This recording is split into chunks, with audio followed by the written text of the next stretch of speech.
Hi friends, hi masters. అందరికీ నా యొక్క హృదయపూర్వక నమస్కారాలు, అభినందనలు తెలియజేస్తున్నాను. సో మనం స్వాధ్యాయం బుక్ రీడింగ్లో భాగంగా సాయి సచ్చరిత్ర యొక్క జ్ఞానాన్ని తీసుకుంటున్నాం కదా. సో మరి మనం జ్ఞానాన్ని తీసుకునే ముందు, ఈరోజు సెక్షన్ స్టార్ట్ చేసుకునే ముందు చక్కగా ఒక 5 నిమిషాల పాటు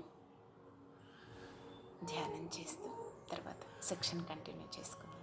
ఓకే మాస్టర్స్? సరే, మరి చక్కగా ఉన్న చోటనే స్థిరమైన సుఖ ఆసనంలో కూర్చోండి. ఎన్నుపూస నిటారుగా పెట్టండి. మీ 2 కళ్ళని క్లోజ్ చేసుకోండి. వేళ్ళల్లోకి వేళ్ళు పెట్టుకోండి. మీ 2 కాళ్ళను క్రాస్ చేసుకోండి.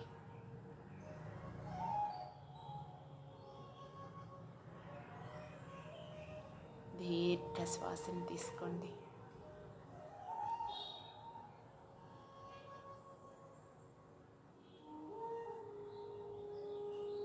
నిదానంగా శ్వాసను బయటికి వదిలివేయండి.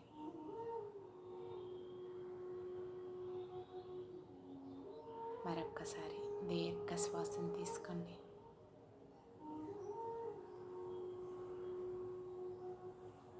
నిదానంగా శ్వాసను బయటికి వదిలేయండి. ఇంకొకసారి దీర్ఘ శ్వాసను తీసుకోండి. నిదానంగా శ్వాసని బయటికి వదిలివేయండి.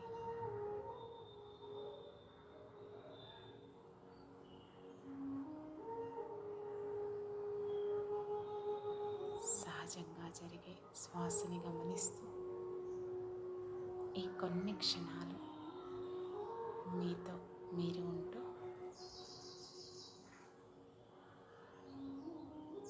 అంతర ప్రయాణం చేయండి.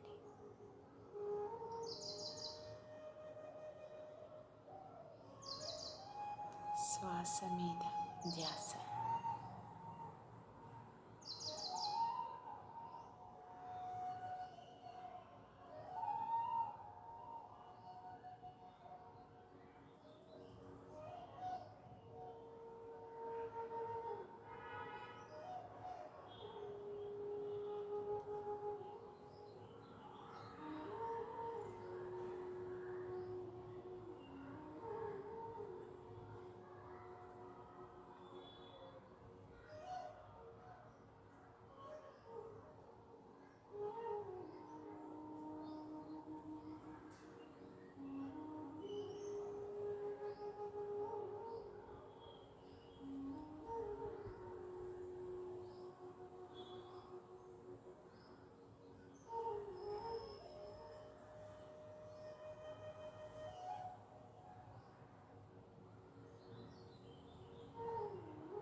ఈరోజు ఇలా ట్రై చేయండి. మీరు ధ్యానం నుంచి బయటికి రాకండి. అలానే ధ్యాన స్థితిలోనే ఉంటూ నాతో కలిసి ఈ ధ్యానాన్ని, ఈ జ్ఞానాన్ని తీసుకోండి మాస్టర్స్. ఓకేనా?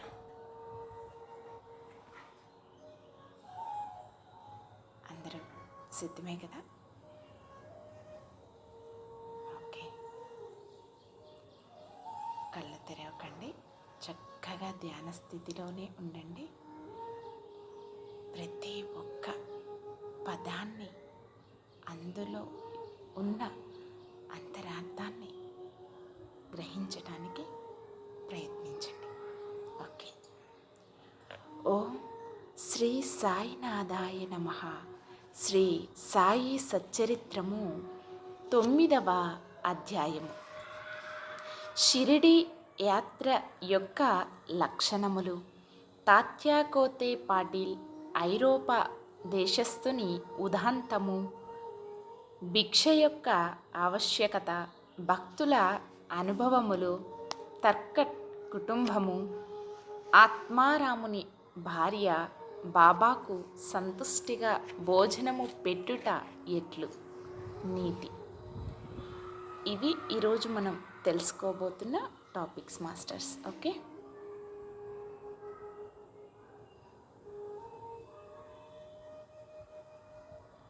షిరిడి యాత్ర యొక్క లక్షణములు. షిరిడీకి సందర్శనములోని ఒక ప్రత్యేక విశేషమైన బాబా అనుభూతి లేనిదే ఎవరూను షిరిడి విడివలేకుంటిరి. బాబా అనుమతి లేక ఎవరైనను షిరిడి విడచి వెళ్ళినచో వారు ఊహించని కష్టములు కొని తెచ్చుకున్నవారగుచుంటిరి. బాబా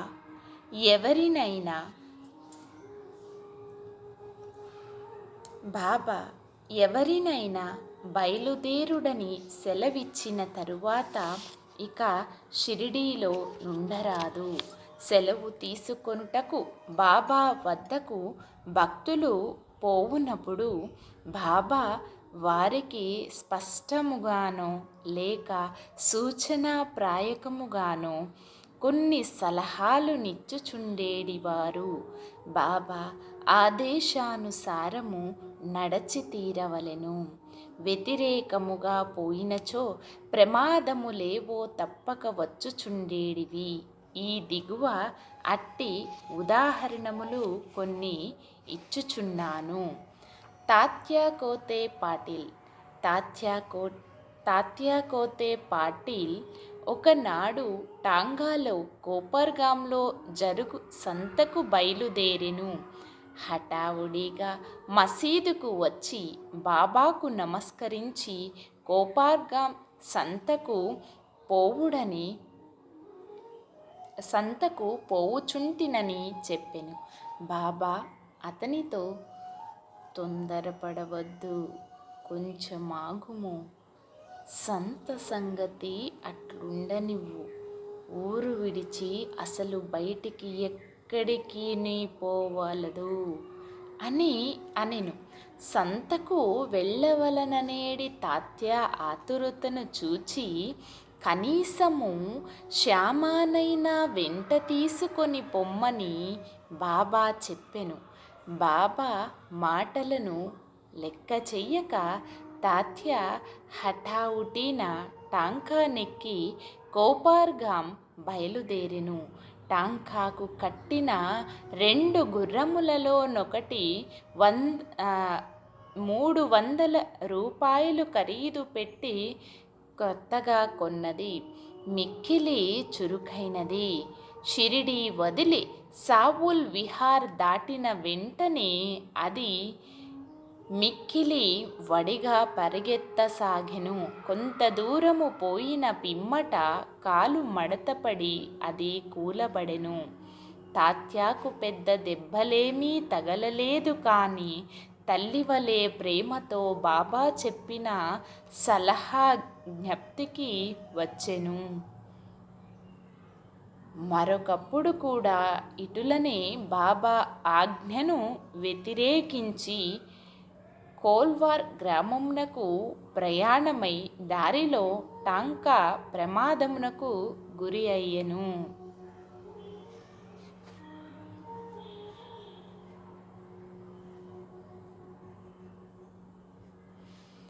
ఐరోపా దేశస్థుని ఉదాంతము.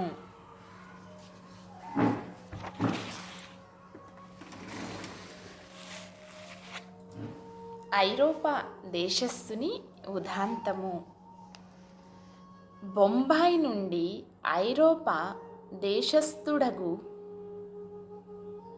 ఒకడు ఏదో ఉద్దేశముతో బాబా దర్శనార్థము షిరిడీకి వచ్చెను.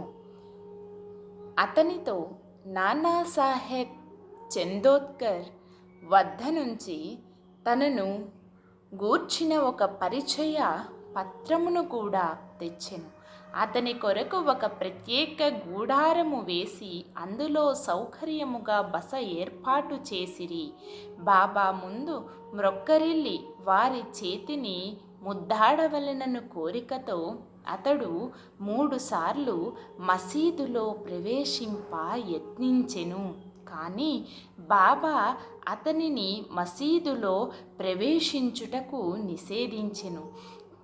క్రిందుగా మసీదు ముందుగల బహిరంగ ఆవరణములో కూర్చుండియే తమను దర్శించుకొనవచ్చుననిరి.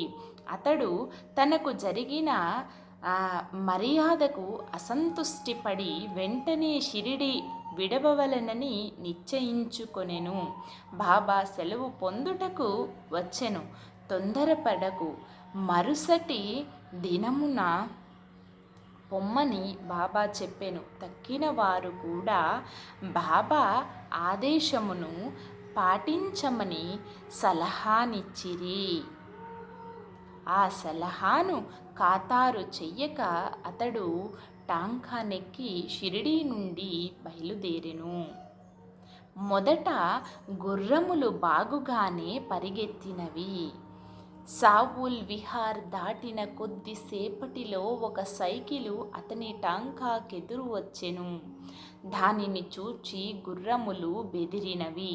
టాంకా ఈడ్వబడెను. ఫలితముగా గాయములను బాగు చేసుకొనుటకై కోపార్గాంలో ఆసుపత్రి పాలయ్యెను. ఇటువంటి అనేక సంఘటనల మూలముగా బాబా యొక్క ఆజ్ఞను ధిక్కరించు వారు ప్రమాదముల పాలగుదరనియు, బాబా ఆజ్ఞానుసారము పోవువారు సురక్షితముగా నుందురనియు జనులు గ్రహించిరి. భిక్ష యొక్క ఆవశ్యకత. బాబాయే భగవంతుడైనచో వారు భిక్షాటనముచే జీవితం మంతయు గడపనేలా అను సందేహము చాలామందికి కలగవచ్చును. దీనికి భిక్షాటనము చేసి జీవించు హక్కు ఎవరికి కలదు? పంచసునములు వానిని పోగొట్టుకొను మార్గమేది అను 2 ప్రశ్నలకు వచ్చు సమాధానముతో సమాధానపడును. సంతానము, ధనము, కీర్తి సంపాదించుట యందు ఆపేక్ష వదులుకొని సన్యసించువారు భిక్షాటనము చే జీవించవచ్చునని మన శాస్త్రములు ఘోషించుచున్నవి. వారు ఇంటి వద్ద వంట ప్రయత్నములు చేసుకొని తినలేరు. వారికి భోజనము పెట్టు బాధ్యత గృహస్థులపై కలదు. సాయిబాబా గృహస్థుడు కాడు, వనప్రస్థుడు కూడా కారు. వారస్థలిత బ్రహ్మచారులు. బాల్యము నుంచి బ్రహ్మచార్యముచే అవలంబించుచుండిరి. ఈ సకల జగత్తంతయు వారి గృహమే. ఈ జగత్తునకు వారు కారణభూతులు. వారిపై జగత్తు ఆధారపడి ఉన్నది. వారు పరబ్రహ్మస్వరూపులు. కాబట్టి వారికి భిక్షాటన చేయు హక్కు సంపూర్ణముగా కలదు. పంచసునములు వానిని తప్పించుకొను మార్గమును ఆలోచింతుము. భోజన పదార్థములు తయారు చేయుటకు గృహస్థులు 5 పనులు తప్పక చేయవలెను. అవి ఏమనా దంచుట లేక రుబ్బుట, విసురుట, పాత్రలు తోముట, ఇల్లు ఊడ్చుట, తుడుచుట, పొయ్యి అంటించుట. ఈ 5 పనులు చేసేటప్పుడు అనేక క్రిమి కీటకాదులు మరణించుట తప్పదు. గృహస్థులు ఈ పాపమును అనుభవించవలెను. ఈ పాప పరిహారమునకు మన శాస్త్రములు 6 మార్గములు ప్రబోధించుచున్నవి. బ్రహ్మజ్ఞానము, వేదాధ్యయనము, పితృయజ్ఞము, దేవయజ్ఞము, భూతయజ్ఞము, అతిథి యజ్ఞము. శాస్త్రములు విధించిన ఈ యజ్ఞములు నిర్వహించినచో గృహస్థుల మనస్సులు పాపరహితములగును. మోక్ష సాధనమునకు, ఆత్మ సాక్షాత్కారమునకు ఇవి తోడ్పడును. బాబా ఇంటింటికి వెళ్ళి భిక్ష అడుగుటలో ఆ గృహస్థులకు వారు చెయ్యవలసిన కర్మను బాబా జ్ఞప్తికి తెచ్చినట్లయినది. తమ ఇంటి గుమ్మము వద్దనే ఇంత గొప్ప ప్రబోధమును పొందిన షిరిడీ ప్రజలెంతటి ధన్యులు. భక్తుల అనుభవములు. శ్రీకృష్ణ భగవద్గీత 9వ అధ్యాయం 26వ శ్లోకం ఎందు శ్రద్ధా భక్తులతో ఎవరైనా పత్రము కానీ, శ్రద్ధా భక్తులతో ఎవరే అయినా పత్రము కానీ, పుష్పము కానీ, ఫలము కానీ లేదా నీరు కానీ అర్పించినచో దానిని నేను గ్రహించెదను అని నుడివెను. శ్రీకృష్ణుడు భగవద్గీత 9వ అధ్యాయము 6వ శ్లోకములో శ్రద్ధాభక్తులతో ఎవరైనా పత్రము కానీ, పుష్పము కానీ, ఫలము కానీ లేదా నీరు కానీ అర్పించినచో దానిని నేను గ్రహించెదను అని నుడివెను.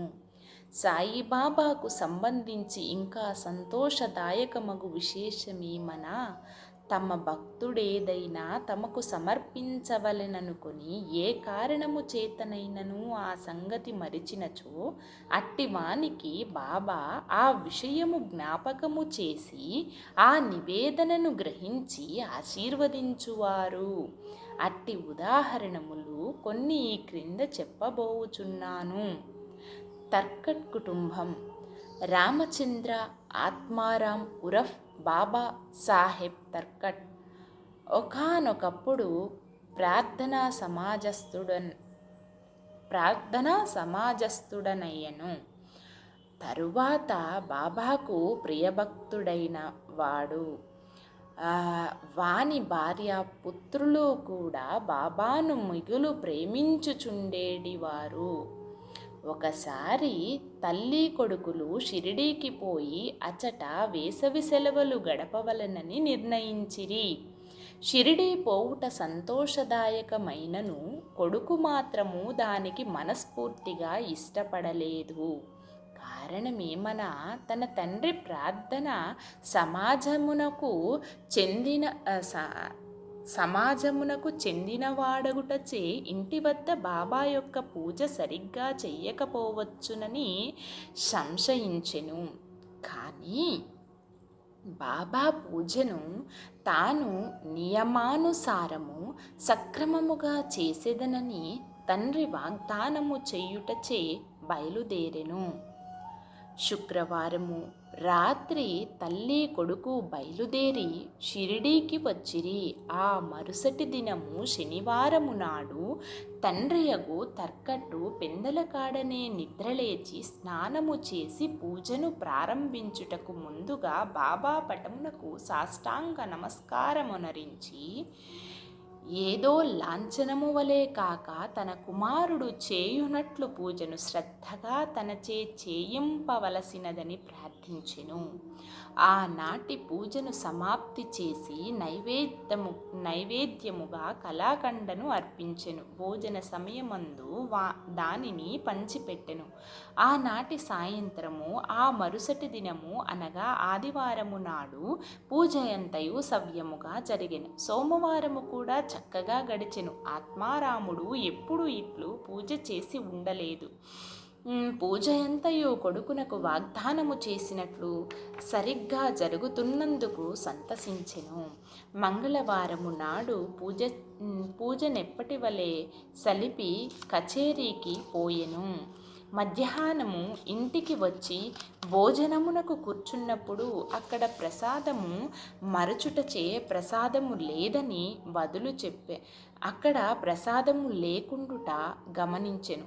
నౌకర్ని అడుగగా ఆనాడు నైవేద్యమిచ్చుట మరచుటచే ప్రసాదము లేదని బదులు చెప్పెను. ఈ సంగతి వినగానే భోజనమునకు కూర్చున్న ఆత్మారాము వెంటనే లేచి బాబా పటమునకు సాష్టాంగ నమస్కారము చేసి బాబాను క్షమాపణ కోరెను. బాబా తనకు ఆ విషయంను జ్ఞప్తికి తేనందుకు నిందించెను. ఈ సంగతులన్నింటినీ షిరిడీలోనున్న తన కొడుకునకు వ్రాసి బాబాను క్షమాపణ వేడుకొనెను. ఇది బాంద్రాలో మంగళవారము మధ్యాహ్నము సుమారు 12 గంటలకు జరిగెను. అదే సమయమందు షిరిడీలో మధ్యాహ్న హారతి ప్రారంభించుటకు ముందు ఆత్మారాముని భార్యతో బాబా ఇట్లనెను.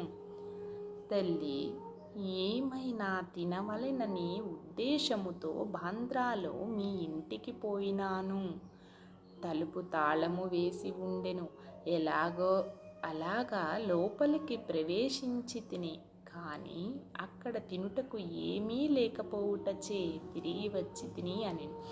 బాబా మాటలు ఆమెకేమీయో బోధపడలేదు. కానీ ప్రక్కనే ఉన్న కుమారుడు మాత్రము ఇంటి వద్ద పూజలో ఏమియో లోటుపాట్లు జరిగినవని గ్రహించి ఇంటికి పోవుటకు సెలవనిమ్మని బాబాను వేడెను.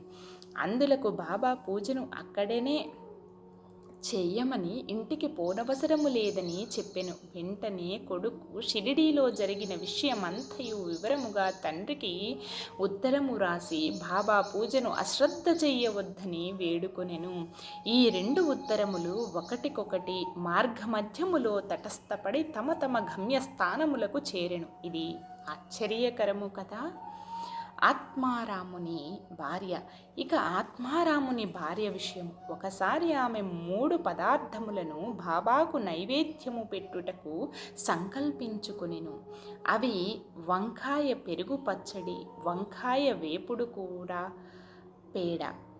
వంకాయ పెరుగు పచ్చడి, వంకాయ వేపుడు కూర, పేడ. బాబా వీనినెట్లు గ్రహించెనో చూచెదం. బాంద్రా నివాసీయగు రఘువీర్ భాస్కర్ పురందరే బాబాకు మిక్కిలి భక్తుడు. అతడు ఒక నాడు భార్యతో షిరిడి బయలుదేరుచుండెను. ఆత్మారాముని భార్య పెద్ద వంకాయలు 2 మిగుల ప్రేమతో తెచ్చి పురందుని భార్య చేతికి ఇచ్చి ఒక వంకాయతో పెరుగు పచ్చడిని 2వ దానితో వేపుడును చేసి బాబాకు వడ్డించమని వేడెను. షిరిడి చేరిన వెంటనే పురందుని భార్య వంకాయ పెరుగు పచ్చడి మాత్రమే చేసి బాబా భోజనమునకు కూర్చున్నప్పుడు తీసుకుని వెళ్ళెను. బాబా ఆ పచ్చడి చాలా రుచిగా ఉండెను. కాన దానినందరికీ పంచిపెట్టెను. వెంటనే తనకు వంకాయ వేపుడు కూర అప్పుడే కావాలనని బాబా అడిగెను. ఈ సంగతి భక్తులు రాధాకృష్ణమాయికి తెలియపరిచిరి. అది వంకాయల కాలము కాదు కనుక ఆమెకేమియో తోచకుండెను. వంకాయలు ఎట్లు సంపాదించుట అనినది ఆమెకి సమస్య అయ్యెను. వంకాయ పచ్చడి తెచ్చినదెవరని కనుగొనగా పురందుని భార్య అని తెలియుటచే వంకాయ వేపుడు కూడా ఆమెయే చేసి పెట్టవలనని ఆమెకు కబురంపిరి. అప్పుడందరికీ వంకాయ వేపుడును బాబా ఎందులకు కోరిరో తెలిసినది. బాబా సర్వజ్ఞతకు అందరూ ఆశ్చర్యపడిరి. 1915 డిసెంబరులో గోవింద బలరాం మాన్కర్ అనువాడు షిరిడీకి పోయి తన తండ్రికి ఉత్తర క్రియలు చెయ్యవలననుకొనెను. ప్రయాణమునకు పూర్వము ఆత్మారాముని వద్దకు వచ్చెను. ఆత్మారాం భార్య బాబా కొరకేమైనా పంపవలననుకొని ఇల్లంతయూ వెతికెను. కానీ ఒక్క పేడ తప్ప ఏమీ కనిపించలేదు. ఆ పేడ కూడా అప్పటికే బాబాకు నైవేద్యముగా సమర్పింపబడి ఉండెను. తండ్రి మరణించుటచే గోవిందుడు విచారగ్రస్తుడై ఉండెను. కానీ బాబా ఎందున్న భక్తి ప్రేమలచే ఆమె ఆ పేడాను అతని ద్వారా పంపెను. బాబా దానిని పుచ్చుకొని తినునని నమ్మి ఉండెను. గోవిందుడు షిరిడీ చేరెను. బాబాను దర్శించెను. కానీ పేడ తీసుకుని వెళ్ళుట మరచెను. బాబా అప్పటికే ఊరకుండెను. సాయంత్రము బాబా దర్శనమునకై వెళ్ళినప్పుడు కూడా అతడు పేడ తీసుకుని పోవుట మరచెను. అప్పుడు బాబా ఓపిక పట్టక తన కొరకేమి తెచ్చినావని అడిగెను. ఏమియో తీసుకుని రాలేదని గోవిందుడు జవాబిచ్చెను. వెంటనే బాబా, నీవు ఇంటి వద్ద బయలుదేరునప్పుడు ఆత్మారాముని భార్య నా కొరకు నీ చేతికి మిఠాయి ఇవ్వలేదా అని అడిగెను. కుర్రవాడు అది అంతయు జ్ఞప్తికి తెచ్చుకొని సిగ్గుపడెను. బాబాను క్షమాపణ కోరెను. బసకు పరిగెత్తి పేడాను తెచ్చి బాబా చేతికిచ్చెను. చేతిలో పడిన వెంటనే బాబా దాన్ని గుటుక్కున మృంగెను. ఈ విధముగా ఆత్మారాముని భార్య యొక్క భక్తిని బాబా ప్రీతిపూర్వకముగా స్వీకరించెను. నా భక్తులు నన్నెట్లు భావింతురు, నేను వారి నా విధముగానే అనుగ్రహించెను అను గీతావాక్యము నిరూపించెను. బాబాకి సంతుష్టిగా భోజనము పెట్టుట ఎట్లు? ఒకప్పుడు ఆత్మారాం తర్కట్ భార్య షిరిడీలోనొక ఇంటి యందు దిగెను. మధ్యాహ్నము భోజనం తయారయ్యెను. అందరికీ వడ్డించిరి. ఆకలితోనున్న కుక్క ఒకటి వచ్చి మొరుగుట ప్రారంభించెను. వెంటనే తర్కట్ భార్య లేచి ఒక రొట్టె ముక్కను విసిరెను. ఆ కుక్క ఎంతో మక్కువగా ఆ రొట్టె ముక్కను తినెను. ఆనాడు సాయంకాలము ఆమె మసీదునకు పోగా బాబా ఆమెతో ఇట్లనెను, తల్లి, నాకు కడుపు నిండా గొంతు వరకు భోజనము పెట్టినావు. నా జీవశక్తులు సంతృష్టి చెందినవి. నా జీవశక్తులు సంతుష్టి చెందినవి. ఎల్లప్పుడూ ఇట్లనే చేయుము. ఇది నీకు సద్గతి కలుగ చేయును. ఈ మసీదులో కూర్చుండి నేనెన్నడూ సత్యమాడను. నా యందిట్లే దయ ఉంచుము. మొదట ఆకలితోనున్న జీవికి భోజనము పెట్టిన పిమ్మట నీవు భుజింతుము. దీనిని జాగ్రత్తగా జ్ఞప్తియందు ఉంచుకొనుము. ఇదంతయు ఆమెకేమీ బోధపడలేదు. కావున ఆమె ఇట్లు జవాబిచ్చెను, బాబా, నేను నీకెట్లు భోజనము పెట్టగలను? నా భోజనము కొరకే ఇతరులపై ఆధారపడి ఉన్నాను. నేను వారికి డబ్బిచ్చి భోజనము చేయుచున్నాను. అందులకు బాబా ఇట్లు జవాబిచ్చెను, నీవు ప్రేమపూర్వకముగా పెట్టిన ఆ రొట్టె ముక్కను తిని ఇప్పటికీ త్రేన్పులు తీయుచున్నాను. నీ భోజనముకు ముందు ఏ కుక్కను నీవు చూచి రొట్టె పెడితివో అదియు నేను ఒకటియే. అట్లనే పిల్లులు, పందులు, ఈగలు, ఆవులు మొదలగుగా గలవన్నీయు నా అంశములే. నేను వాని ఆకారములో తిరుగుచున్నాను. ఎవరైతే సకల జీవకోటిలో నన్ను చూడగలుగుదురో వారే నా ప్రియభక్తులు. కావున నేను వేరు, తక్కిన జీవరాశి అంతయు వేరు అను ద్వంద్వ భావమును భేదమును విడిచి నన్ను సేవింపుము. ఈ అమృత తుల్యమగు మాటలు ఆమె హృదయముకెంతయో కదిలించెను. ఆమె నేత్రములు అశ్రువులతో నిండెను, గొంతు గదగదమయ్యెను. ఆమె ఆనందమునకు అంతు లేకుండెను. నీతి: జీవులన్నింటి యందు భగవంతుని దర్శింపుము.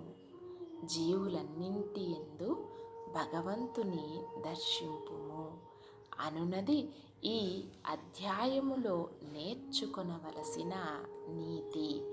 ఉపనిషత్తు, భగవద్గీత, భాగవతము మొదలగునవి అన్నీయు భగవంతుని ప్రతి జీవియందు చూడమని ప్రబోధించుచున్నవి.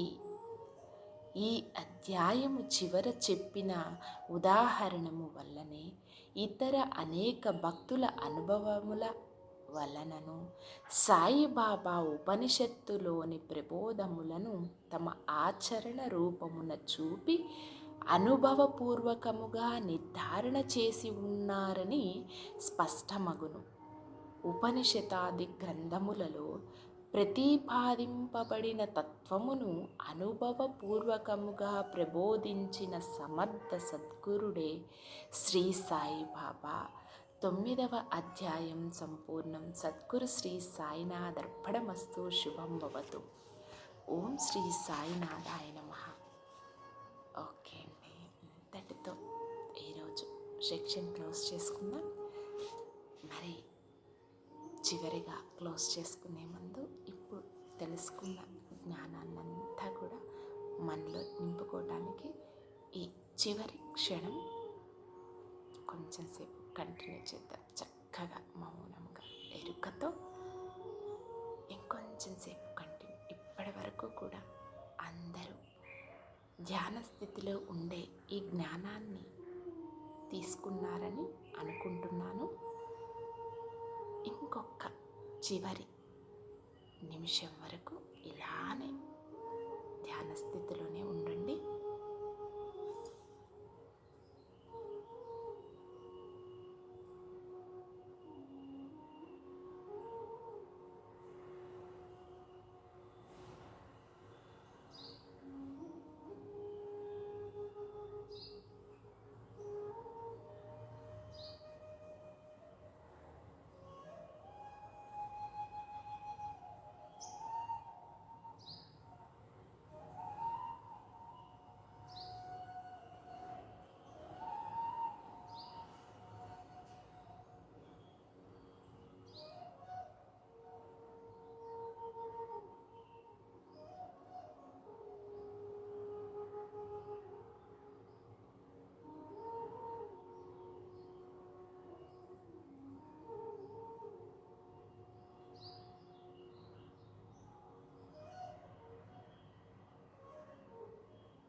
ఓకే మాస్టర్స్, నిదానంగా సహజ స్థితికి వస్తూ మీ 2 చేతులను విడదీస్తూ